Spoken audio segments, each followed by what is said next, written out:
Welcome everyone to our panel on data protection, AI, data analytics and innovation. Thanks a lot everyone for attending.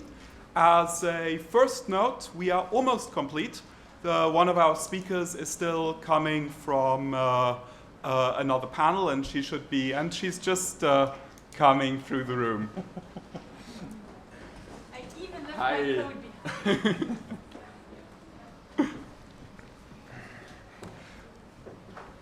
So it has been commented that ensuring an appropriate regulatory framework that maximizes the benefits of data analytics and AI, while at the same time preventing their risks, is no easy task.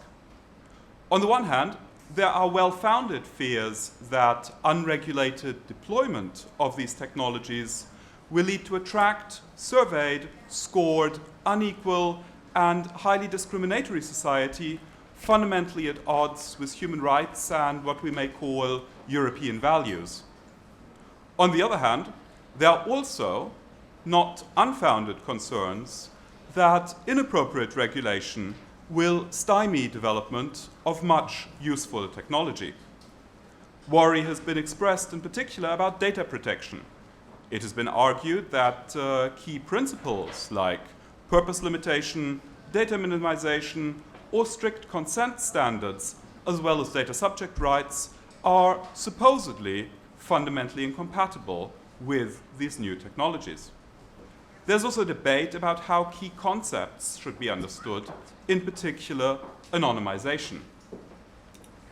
Yet, the hope has also been expressed that maybe we do not need to choose, that strict but smart regulation, led by the GDPR, may create markets for new, privacy-preserving, fair and trustworthy analytics and artificial intelligence, that Europe may be able to set global standards here and lead the development of these markets. These are some of the issues that we want to discuss today. And to do so, we have a truly excellent panel.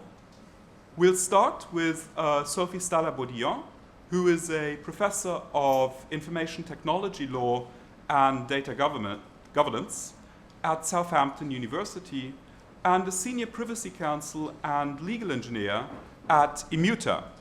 Immuta is a US company that develops automated data governance infrastructures for analytics.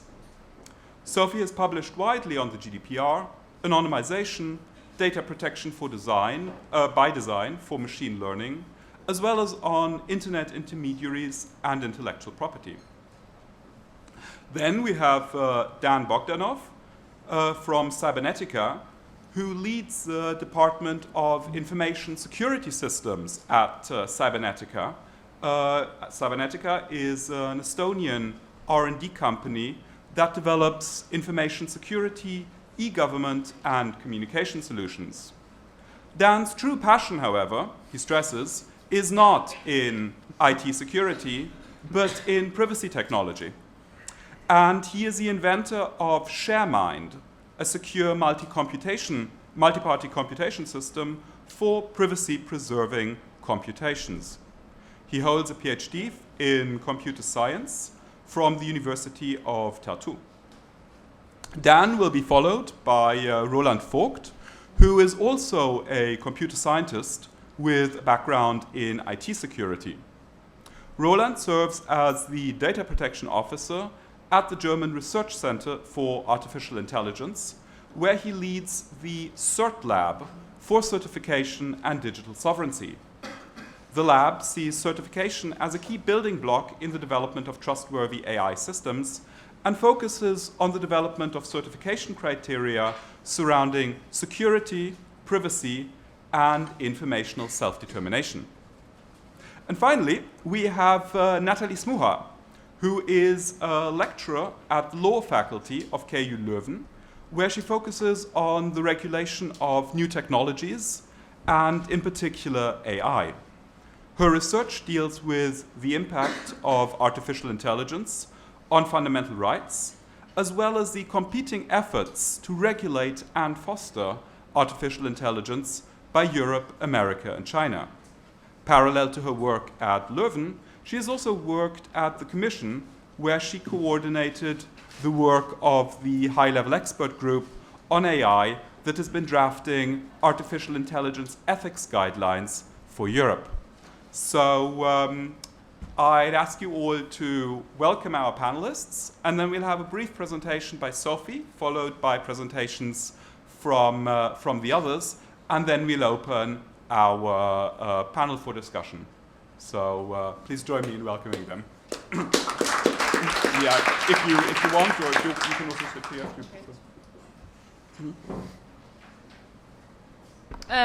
Okay, hello everybody. So happy to be here.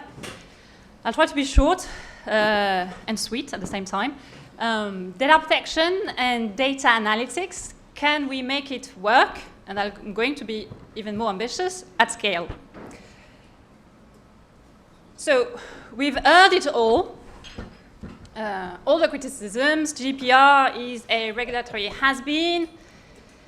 It's incompatible with data analytics, and all these diamond principles, purpose limitation, data minimization, are just outdated. They don't work anymore. And the blacklist is even longer.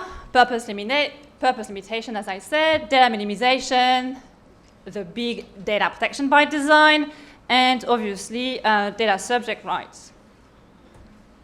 And guess what? CCPA has some interesting language as well. So if GDPR is outdated, maybe CCPA is as well. But let's go back to GDPR and data analytics that I'm going to define broadly. The process of analyzing data in order to derive insights. Can we have both? And so in order to answer that question, I'm going to talk about three things. First, harms. Second, what we call data protection by process. And then try to be ambitious, scalable compliance. I start with harms. So I agree, yes, it's getting more complicated. If once the road seemed to be unidimensional, it was all about informational harm produced by the unwanted leakage of information. Today, it's multidimensional. At least 3 dimensions of harm are at stake. Once again, informational harm produced by the unwanted leakage of training data. What we call behavioral harm generated through the manipulation of the behavior of the model without necessarily having access to the training data, and collective harm, which relate to the harm felt by individuals whose training data has not necessarily been used to train the model, but who are nonetheless impacted by the predictions of the model. And so that brings me to a second concept, that of data protection by process, which we see as the key to unlock compliance. So as you surely know, there is not one easy technical fix here. Processes or workflows matter, and actually they make the difference. So this is why we coined the term data protection by process, which is the key to achieve data protection by design, actually, in that context, in the context of data analytics and machine learning. So what does that mean? When embedding data protection principles and safeguards to enable data subjects to exercise their rights, process controls are as important as system controls. Or another way to say something like this is to say that a comprehensive workflow should be supporting the implementation of technical safeguards. And so where do we start? And I'll start with one recipe, which is, once again, comprised of 3 things. You need to look at the whole model lifecycle here and derive failure modes, so things that could essentially go wrong, for the entire model lifecycle, and relate them to all key data protection requirements, data protection principles, and rights. And when addressing these failure modes, then you should be combining different roles over time, technical and compliance role, And finally, this is based on the idea that compliance should be achieved dynamically, because compliance can be achieved. That's the hope and the ambition. And to make that work, we need to adopt a rather constructive interpretation of GDPR, which means an informed interpretation by the practice and go beyond clichés. So if I take an example, if I take the example of data minimization, you would start by identifying failure modes, and I can give some examples: inclusion of unnecessary attributes, overly large training set size, and use of out-of-date training data. And what is important to bear in mind is that these failure modes are actually relevant for most of the project, and I'm being told by my computer scientists that the first one is also being relevant for all projects, actually. You always have a goal, an optimization goal, when you use machine learning. Scalable compliance. So it's very nice, it's a beautiful concept, but how does that work in practice? And how does that work in complex scenarios? And I'm going to take a complex scenario on purpose. Assume an organization which has a plurality of projects in mind, plurality of stakeholders as well, okay? The data users, the data scientists, the governors, the compliance personnel, the project owners, the business sponsors, and obviously not all projects are equal in terms of impact for individuals. And within organizations, workflows can vary. One example of a typical workflow is the following, might not be the best. Guidance is being produced for impact assessment by the compliance personnel, the governor, which is being sent to the business sponsor, the one filling in the impact assessment, taking some advice from the governor and the data user, and then the data owner is being asked to send a copy of the data to the data user. You can make that workflow smarter if you want.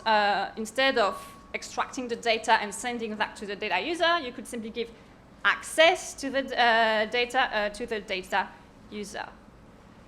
This being said, this workflow is still very static and doesn't allow you to cater for all the failure modes for the entire life cycle of the model. Because compliance requires fine-tuning and ongoing monitoring. That's essentially the idea. So you want to make sure that once there is access to the data, there is monitoring, and there is monitoring by different roles, compliance personnel and domain experts in particular. They have a key role to play. Is it possible to scale compliance efforts in that context? And this is where I've got a recipe number 2. I'm going to be optimistic. We can discuss. The first step to achieve it, or actually to proceed on the route, is to standardize data access and create one single door to the data so that you enable monitoring in real time. Then it's about trying to identify your typical projects and restrictive common denominators across projects, set policies on the data for several projects at the same time, and make sure the policies are self-executing, and force the users to justify why it is that they can't work with restrictive policies. And so actually, if I go back to my workflow number 4, the second step, when the impact assessment is being filled, needs to be constrained to try to force as much as possible the data users to work with restrictive policies. Conclusions. Yes, we can. It's an old slogan, so I'm not sure it will work very well, but the message I want to give today is that we've got a regulation that is not perfect, but we should make the most out of it. And there are tools to do that. In particular, if you combine smartly technology and humans. And by the way, this is based on 2 white papers that we've been releasing before Christmas with the Future of Privacy Forum. So if you want to read more on these, the first one is warning signs, and the second one is data protection by process. Thank you.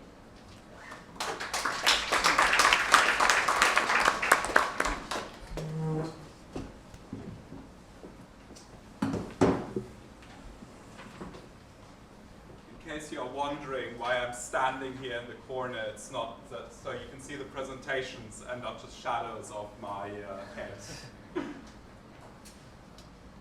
Thank you so much. Hello, I have less slides, although I enjoyed the previous ones.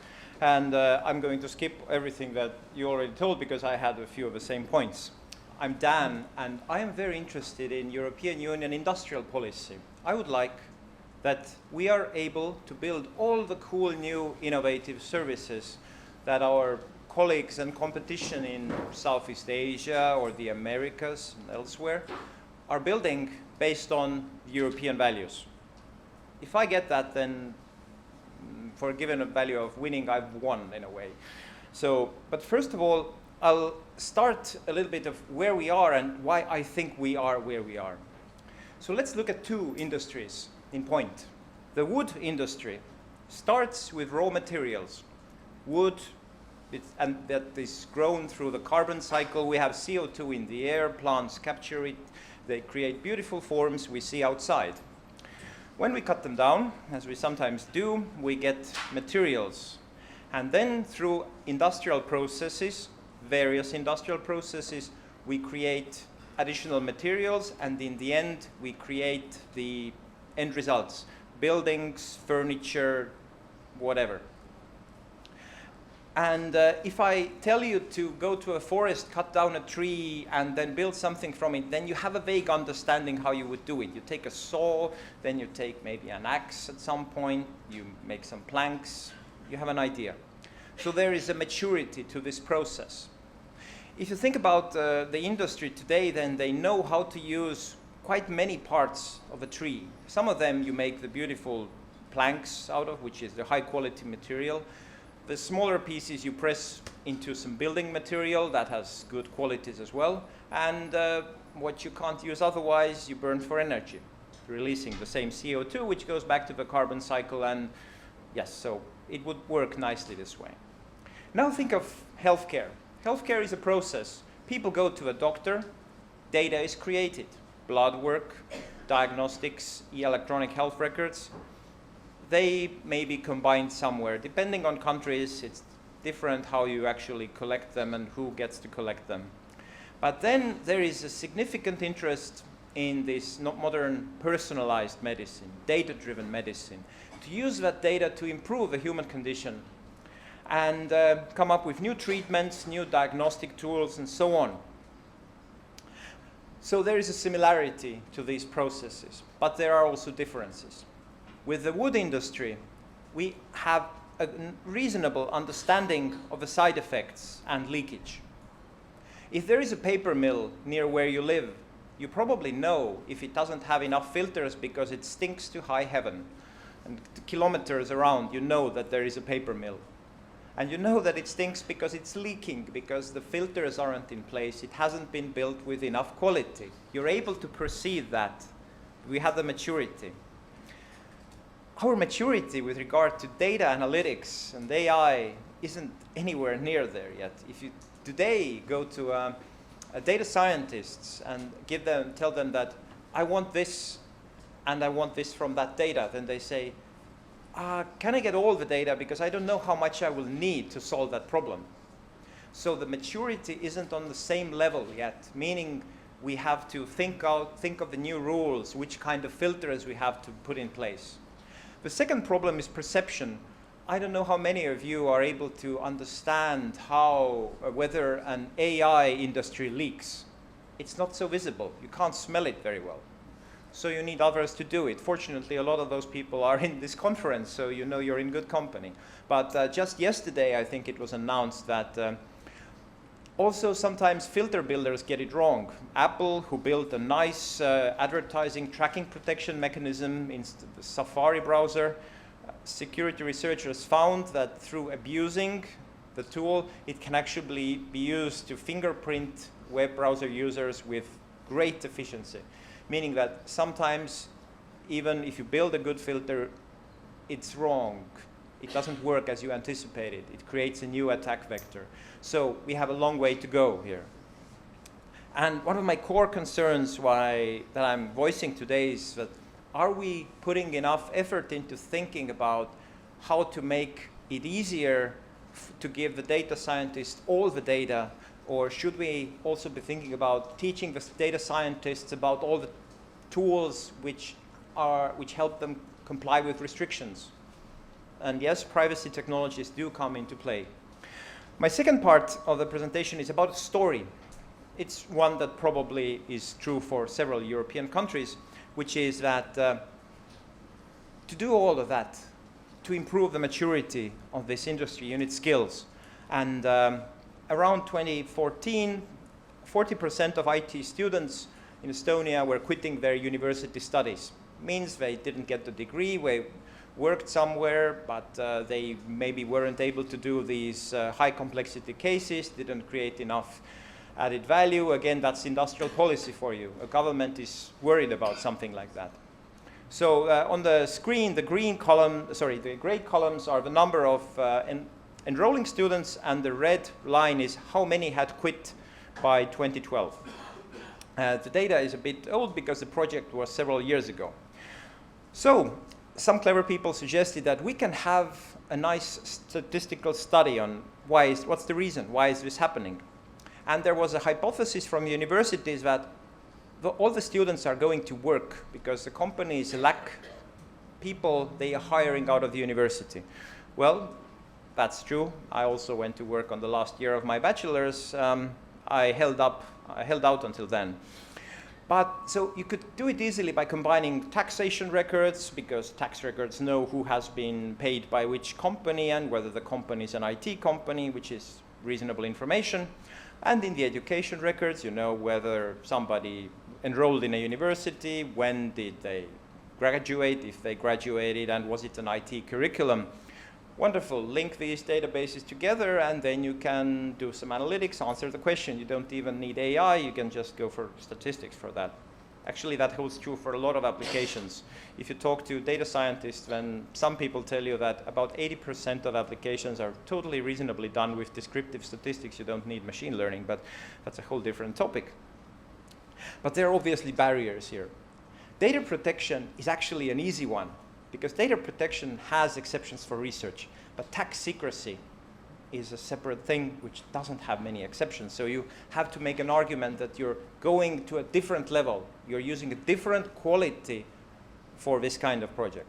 So that particular project got solved using a technology that was cryptographic in nature and was able to provide a sort of a next level of privacy protection.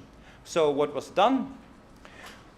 Each record, each value in the source databases from the Ministry of Education and the tax office was secret shared. Think encrypted for the time being. I won't be able to go into the maths behind it, although it's nice and simple. And the linking and processing and analytics was every operation on every value was done using secure multi-party computation. Think data didn't have to be decrypted for processing, so the encryption was never removed, meaning that like you have end-to-end security and privacy for communications, this was end-to-end security for analytics. The data never existed outside the data controller's premises in an identifiable form.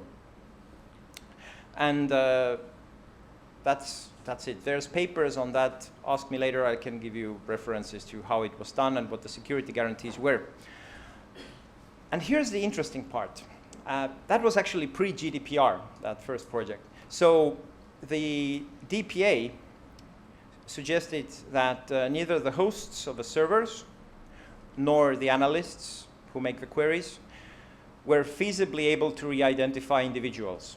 They could only get the statistics they were supposed to get, because that's how everything was designed, in a combination of technology and process. There were contracts that were underneath the cryptographic assumptions for those people who are interested in how did we resolve the cryptographic assumptions. So that was done using contracting.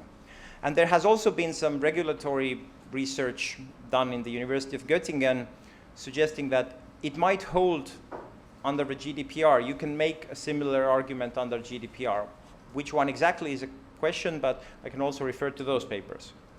So now the question is such a project now a state of the art if you want to do a project that's similar to this, because it provides you with a solution that's significantly better than what you had before.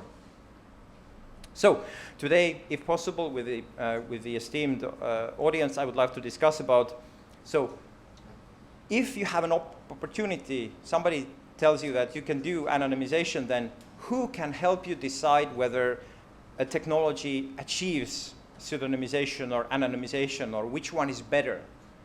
Because the GDPR doesn't give you a scale, doesn't give you clauses, which is good, by the way.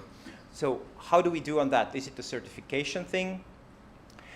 Whose guidance is enough that we don't have to be afraid of things like quantum computing happening yesterday? Because quantum computers are still quite a bit out there. They probably don't exist yet. And the other question is, if we believe that everything can be broken, then why does law enforcement ask for encryption backdoors? Because if everything can be broken, then they shouldn't need them. So obviously, some things are still hard to break, or at least take a lot of time and money. So, and this goes now a little bit deeper, is if we call something anonymization, and I know that absolute anonymization is impossible / very hard, is it enough to show that instead of breaking the anonymization technology, you go and get the same data using alternative means? If it's cheaper to go and compromise the original data source instead of breaking the anonymization scheme, is that enough? And yes, so these are discussions that we are currently involved in, our research teams as well. One of the channels is the Cybersecurity for Europe, Cybersecurity for Europe platform, a pilot project in the competence network, and we're hoping that the same competence networks will allow to have a cross-Europe discussion, because it's not only a data protection problem, we also have to tell the InfoSec people that privacy cannot only be achieved by information security. Thank you.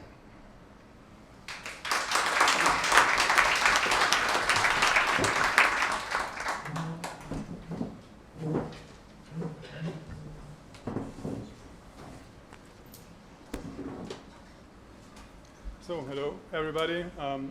Unfortunately, I do not have any presentation, so I hope that you are willing to listen. I'm having a rather general topic for today. My background is application-oriented AI research for more than 20 years now in our company, and as such, our research very often is connected to applications in critical infrastructures. So, for example, in healthcare, and we observe there lots of digitalization going on, of course. And for example, in healthcare, one of our projects was concerned about nutrition consultancy. In this project, there was the need to collect health records of patients. The health records there are a nutrition diary, so you have daily records of food and drink consumptions. And all this is digitalized. And of course, there is an automatic analysis of this data nowadays that requires this digital representation. So this is one very small example of what's going on in AI research in healthcare there. Another one is one of our big projects in energy, the energy market. There's a continuous and ongoing effort for production and consumption metering of energy. This is, of course, also required because we're now facing a decentralized energy production and consumption, for example, by solar and wind technologies. And this decentralized energy production and consumption also requires local and regional forecast technologies in order to find a balance of production and consumption in these local and regional areas. So there's a strong need to have high quality digital production and consumption metering data. And in order to find this stable balance and the forecast, the quality of the forecast also is a critical issue, and there are of course also analytics methods of these forecast technologies to enable new market platforms also for trading energy in local and regional, in the local and regional scale. So these two examples shall illustrate what typical application areas are for AI technologies involving, of course, personal data of all of us, every time. What we observe when we are looking in the technologies used for the solutions in these critical infrastructures, there's obviously a big trend to big data, analytics, and automatic decision making involving personal data and many different parties. This means there's a challenge in my opinion, to the fundamental model of data protection regulation. There we differentiate easily between the rights of data subjects and the duties of controllers. But the more complex the situation gets, the more difficult it is to answer the question, who is really the controller? Well, we have a big distribution of personal data. We have to answer the question how the access to personal data is resolved. And, well, finally, who really is the controller? This diffuses somehow in these infrastructures, resulting in a certain loss of control, a certain loss of autonomy, and a certain loss of sovereignty. Well, what can we do about it? What can we do to tackle this challenge? Especially, of course, when considering AI methods. I propose to extend the scope beyond data protection principles by considering digital sovereignty of data subjects. And that means do not restrict to security and privacy concerns, but in essence, the most important principles there should be autonomy, which means the balance of autonomy between the data subject on the one side and the AI system on the other side. When talking about autonomy and on the balance of autonomy, the question is, what are the building blocks of this?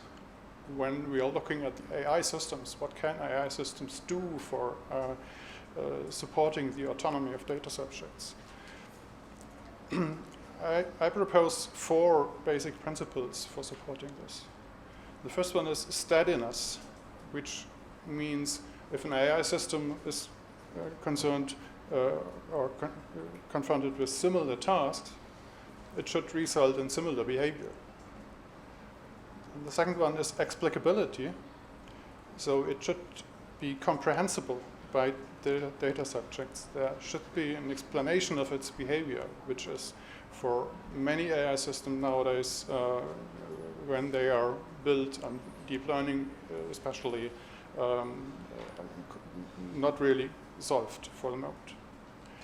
And the third principle would be controllability, which means the data subject should be the boss of the whole scenario and not the victim of the AI systems.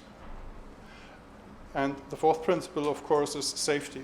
So data subjects shall not, AI systems shall do no harm to data subjects. And the question of the panel was, do these developments in AI research already pave the way for innovation on data protection solutions? And I would like to answer these questions by a clear yes, it is. Already the case. These proposed principles of balance of autonomy already guide innovation in AI research and application, currently in our projects. I would like to propose another principle there. I would like to propose going from privacy by design to sovereignty by design principles. And my observation is that this is not only a research topic nowadays, but it also guides the AI standardization roadmap in many national, regional, and international standards boards. And it seems to be also an essential topic in some ethical, political, and regulatory debates. So to close my short pitch, I would like to summarize that let us go for digital sovereignty and in this respect beyond what we currently have in data protection. Thank you. Thank you.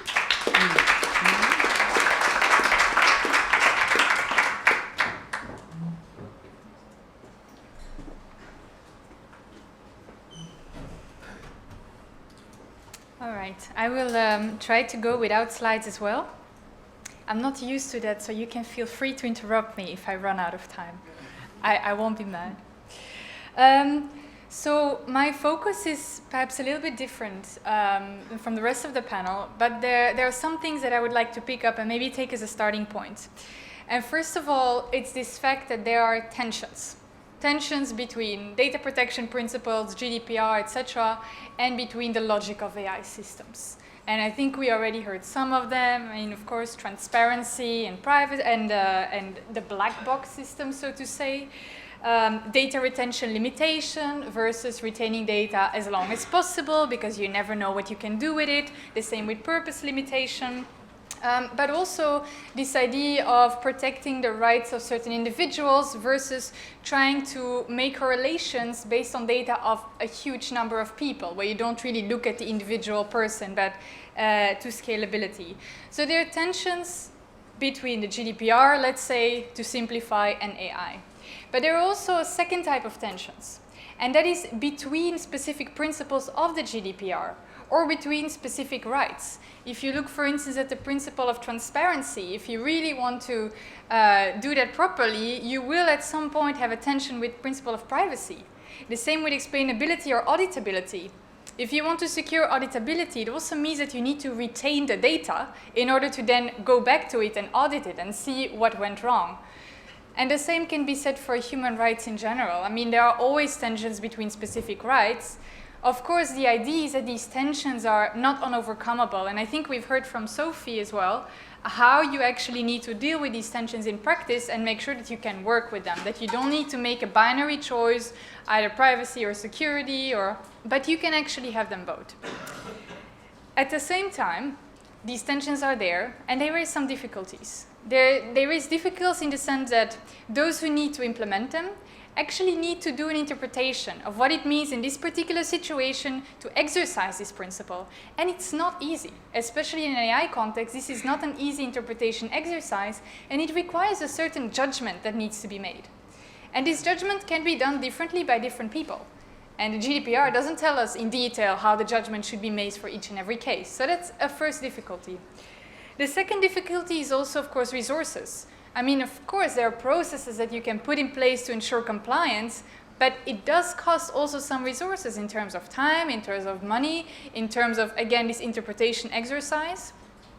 And all of this is set against the background of a race to AI. I think it's impossible not to read a newspaper article about AI and also hear about how Europe is far behind on the US and China and it needs to catch up. So this race rhetoric is present, and we can disagree with it or agree with it, but it's there in a way. I mean, explicitly, countries, if you read national strategies of countries, funnily enough, they're all already leaders in AI. They all want to maintain their leadership in AI, all of them. And they're grappling with how they can maintain that leadership. And regulation is very often named as a tool in order to grasp that leadership. I think you know I'm not Dan Bogdanov, so I'm sorry. Regulation is one of these tools that regulators can use in order to advance their position in the race. And they can do that in two ways. They can use regulation in order to protect or safeguard their citizens, their companies from the adverse impact of AI systems, of systems that use big data in general. But they can also use regulation, and I mean here regulation in a broad sense, to enable, to foster innovation. So regulation is not only like a stopping block that needs to slow down things. You can use it in multiple ways if you interpret it largely. And so the questions that are raised now: is our regulatory framework comprehensive enough to tackle both, the benefits and the risks that AI brings?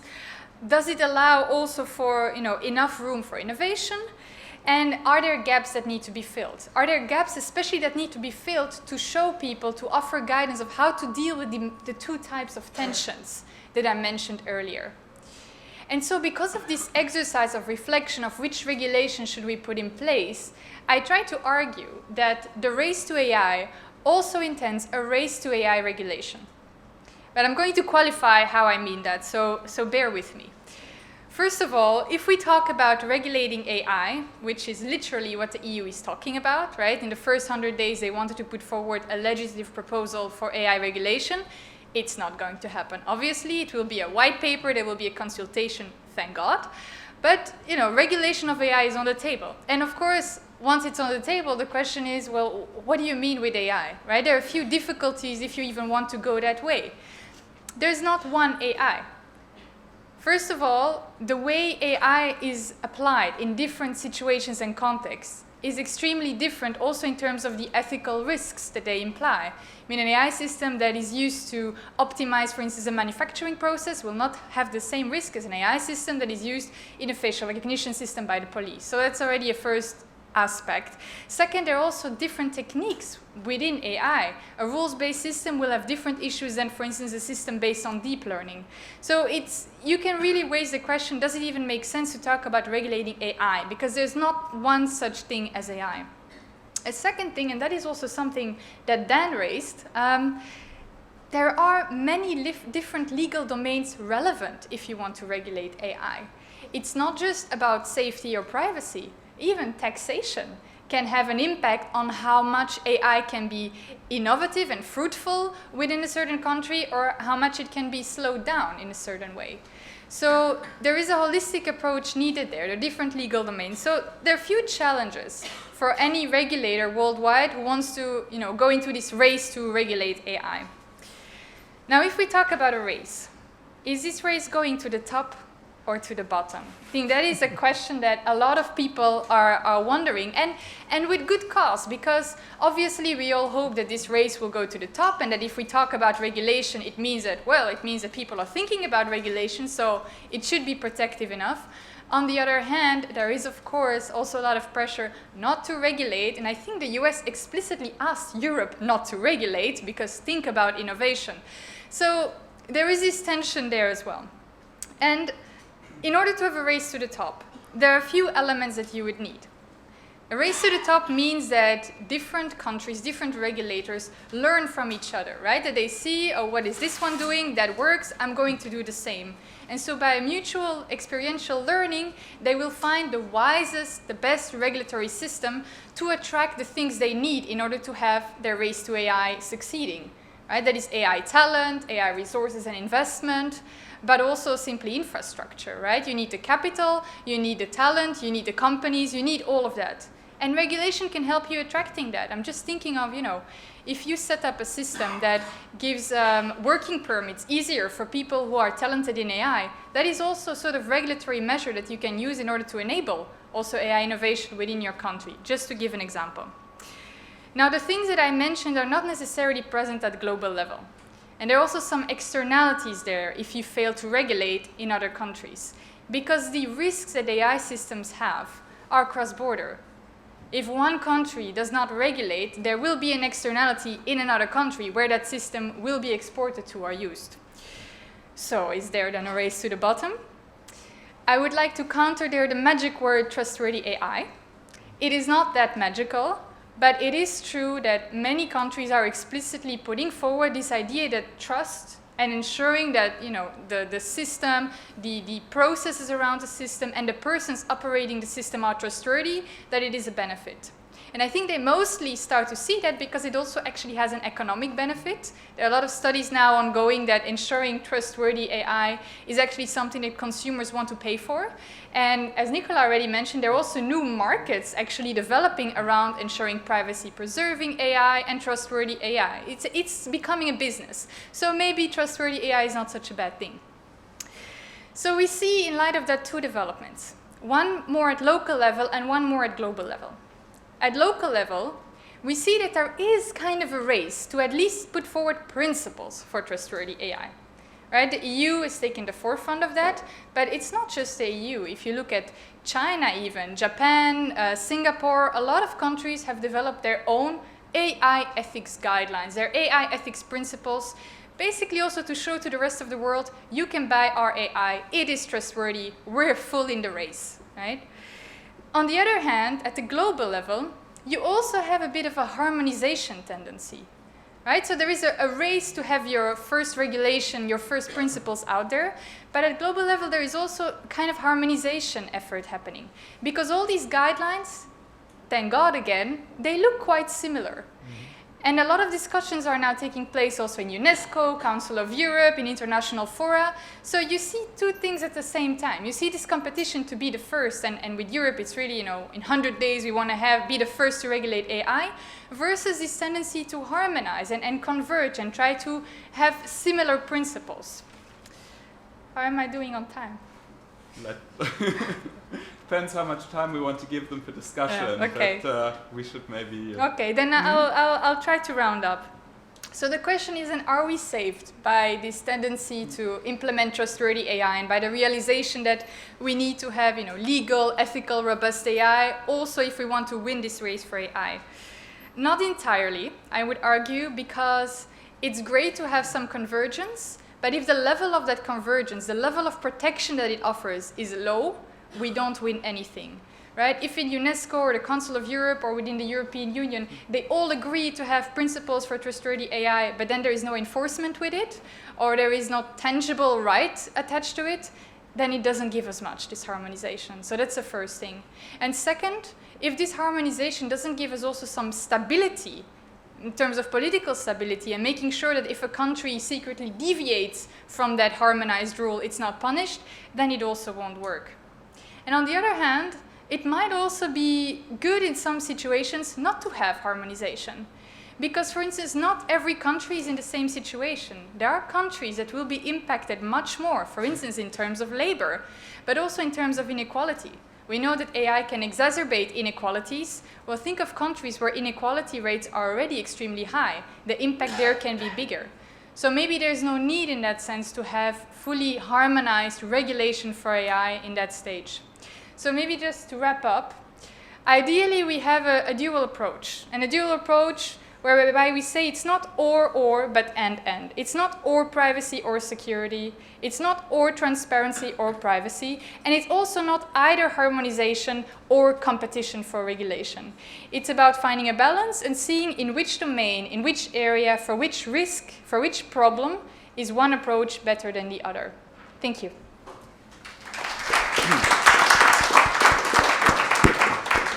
So, many thanks to our panelists. We have a good 20 minutes still left for discussion. I have quite a few questions, but before that, maybe there are some questions from the audience that people would like to ask.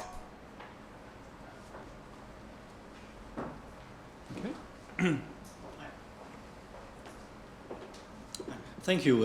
Very nice presentations. I like it. I very much like your presentation then, and I would like to add something to this presentation and ask you something, because there seems to be, I like especially the idea that you are one of the few who really puts together the technical measures and the organizational measures to come to solutions.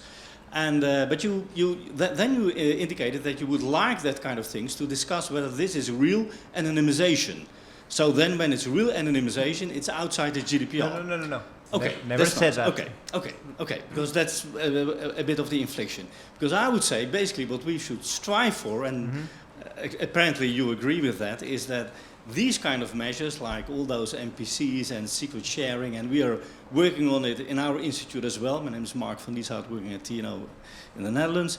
We are working on that as well, and we are trying to use it to show that having these kind of measures in place, we fully comply with the privacy by design principles, with the technical measures that are needed, organizational measures, and that is something that we should somehow try to look for, the kind of guiding principles to do these kind of things. Yes. I'll exercise moderator privilege very briefly and add a question directly, or sharpen it maybe in this, directing it also as much to Sophie as to Dan. So what is a value added of being able to claim that a system delivers, that the data has been anonymized? So it seems that there's a lot of incentive in the industry, or desire to be able to claim that data is anonymized because it takes you out of the GDPR, but maybe also for other reasons. There's strong pushback, for obvious reasons, from the regulator and activist side. And at the same time, we actually already have quite a number of mechanisms in the GDPR to allow you to do quite a lot of things on non-anonymized but pseudonymized data. So why push for anonymization, or wanting to claim anonymization, if you could also do pseudonymization with strong controls, and then, for instance, use legitimate interests as your grounds for processing? Just first to say, I'm not a fan of using legitimate interest as a legal basis, if I at all can. I forgot to tell in my talk why the anonymization thing is important to me, and there are multiple reasons. First of all, if you want to push a new technology, like privacy technology, you want to tell people that you can now do things better than before, then you need to break the economic barrier and the psychological barrier. The psychological one is we need to start doing things differently. Could you just, legalize what we are currently doing? GDPR is bad. Give me a law that just legalizes what we're doing right now. So, okay, we cannot do that. Instead, I want to show that what we are about to do is better, for some definition of better. And as I said, GDPR doesn't give us a scale, or it doesn't give us a scaling of this is bad anonymization, or this is good anonymization, or this is bad pseudonymization, or this is strong pseudonymization. It doesn't define it. And there is an opinion of the Article 29 Working Party, 2014, that addresses these kind of measures. So there is something in place to really check the level of anonymization. That might be worthwhile. But there is no certification scheme. There is nothing that I could use EU-wide. No, and from an from an industry perspective, I have to say that the new thing is better than the old thing. And anonymization, it's not a hierarchy. It's not like personal data, pseudonymous data, anonymous data.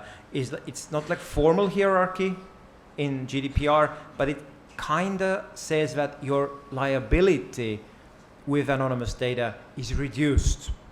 And the American customers who are building systems, also to whom we build systems, they are asking for it. Also European ones, mind you. They say, we want to get the best system, that's why we're talking to you, so can you build a system that would, in our story, our privacy story, our policy could say that we are working with anonymous data, and we have here a risk analysis that tells us that this data is anonymous under these assumptions.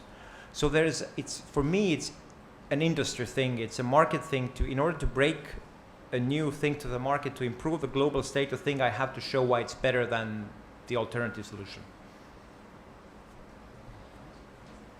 Do you want to add?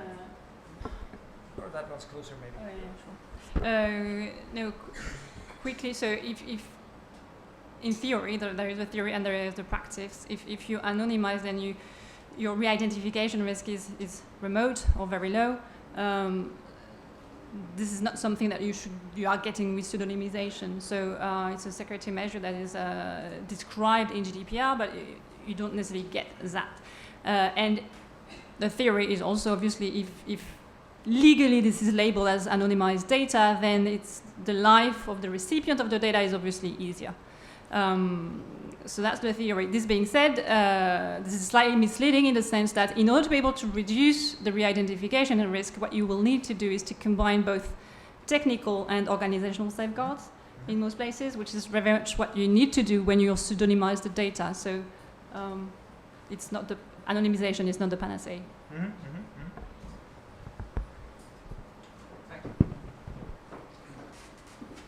Thank you for your presentations. I would like to build up on the... Could I ask you to introduce yourself? Yes, my name is Maria-Alexandra Petit and I'm from Deloitte Legal Greece. So I would like to build on the previous discussion, and I'm afraid that sometimes we tend to generalize things on AI. So I would just like to draw the attention to the specific project that Mr. Bogdanov brought up. So there we had the combination of files from tax and educational authorities. And my question is, you said that it somehow has the green light of the Estonian Data Protection Authority, or could get it soon.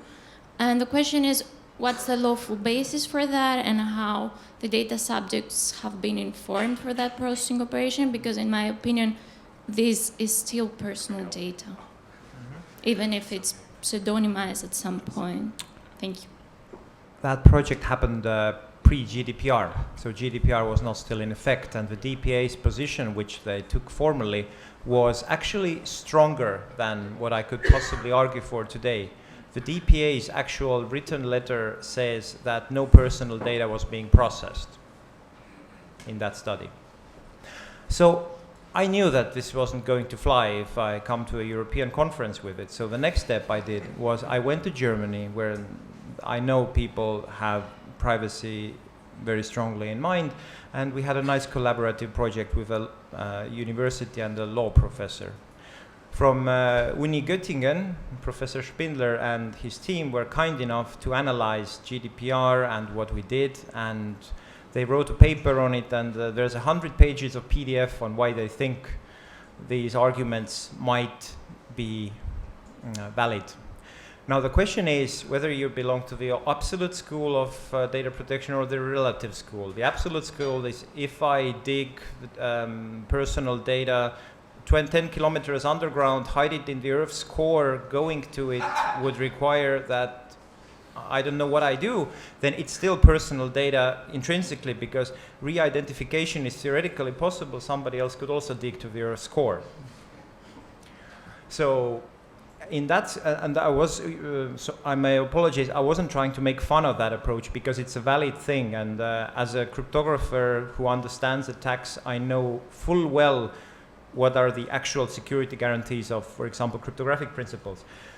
The relative one argues that if you can argue that the technology reaches its goals, that it becomes infeasible to breach privacy, to identify an individual, but you still reach your results and you don't need to identify an individual, then you might be good enough.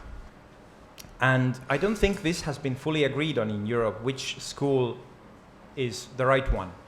The Court of Justice has looked on some of the cases, but I'm not sure they are fully completed yet. So we may be smarter in a few years. If some of you knows better court cases, then I would be very interested in knowing, because it's also interesting for me. With regard to notification, then there is the question of, there are certain kinds of applications, sort of social good, public good kind of applications, where you could argue that the legal basis is the public good. But even if you have that as a legal basis, then why not do things better? Today, if I would give some data scientists the full data set and say that it's a public good legal basis, for example, public health, then yes, they would see all the data. They might see the data of their neighbors. They might be able to re-identify because they are good in the domain. But if I can prevent that, I'm still doing a better job. So that's my thinking behind this, and happy to continue.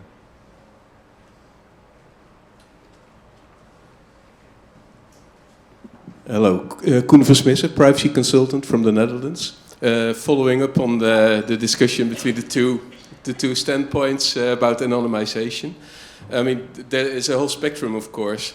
But if you talk about the really restrictive interpretation, can we agree at least that the people who take a very restrictive stance will have to do a very good job at explaining how this would qualify the scenario you sketch?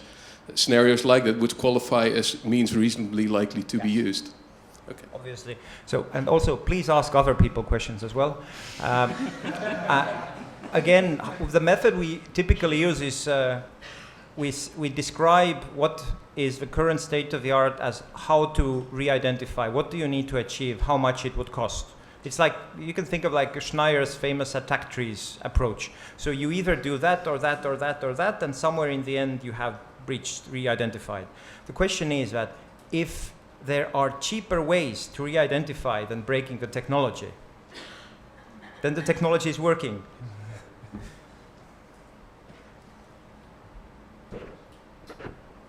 For the questions from the audience, you still have a few minutes. Please. Yes, thanks for the panel. I'm Monica Vilassau from Open University of Catalonia. This is a question for Sophie Stalla.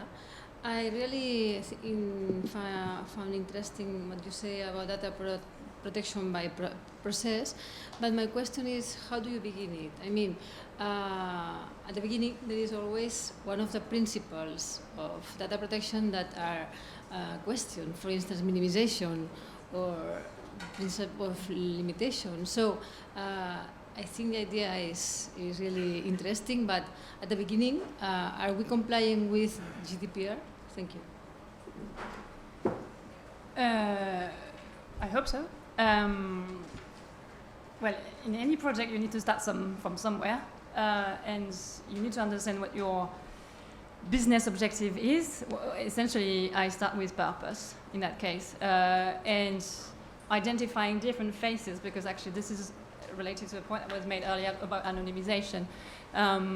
During your training phase, you will have different needs.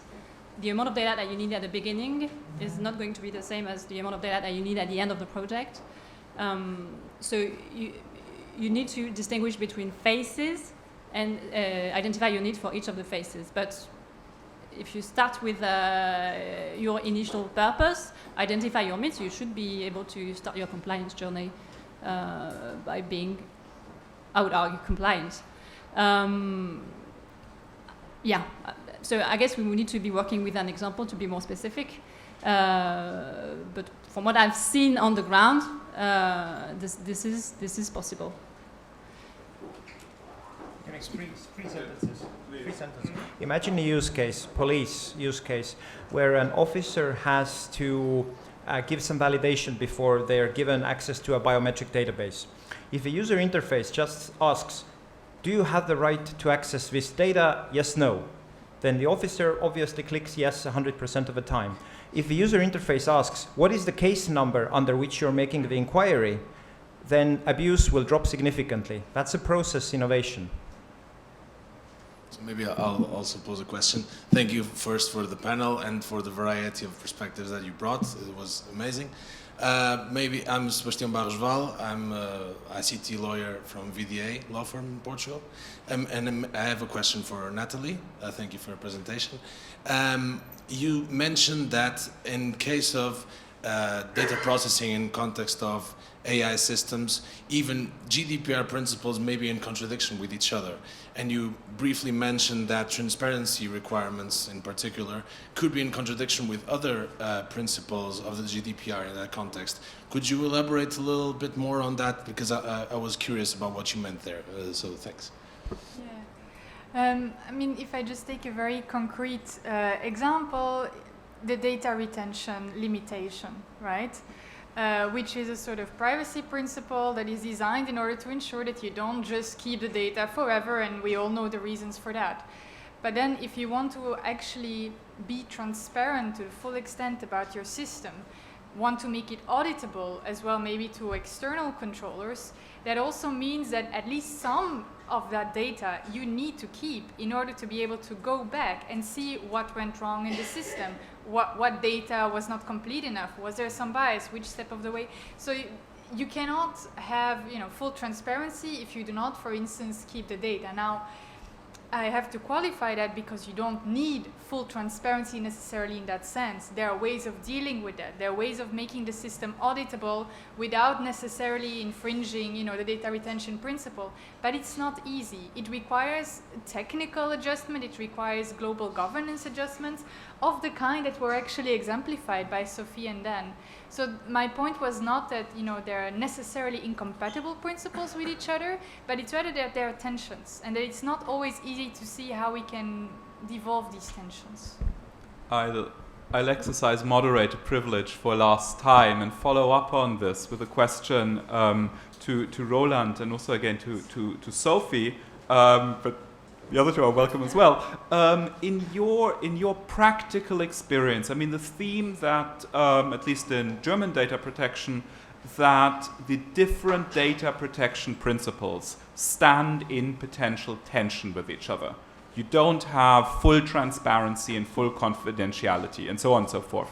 How do you try to go about resolving these tensions in your practical work? How should we think about that? How should we try to decide which we prioritize in which situation? Well, in general, the answer would be using a risk-based approach. Well, this is a rather general answer, I know, but as a matter of fact, without looking at the concrete problem or concrete solution you have in mind, I think there is no other general answer. So take the risk into account and find a balance between these principles. Yeah, I would agree. Risk-based is not saying much, but these principles should be seen as goals in some ways. So there is not one way to meet every principle. Obviously, assuming you've got a legitimate purpose, the data that you're processing should be useful. So then you will need to find ways to comply with all the principles and be able to work with the data. So it's about identifying what is state of the art and then understanding how much you can bring in to at least meet the state of the art, I'd say. And then, yes, and then it's a risk assessment, a holistic one, because you need to. Thank you. And that leaves us 1 minute behind lunchtime. So I don't want to detain you any longer. Thanks a lot for coming. Thanks to our panelists for presentations. And I hope that some of these discussions can continue over lunch.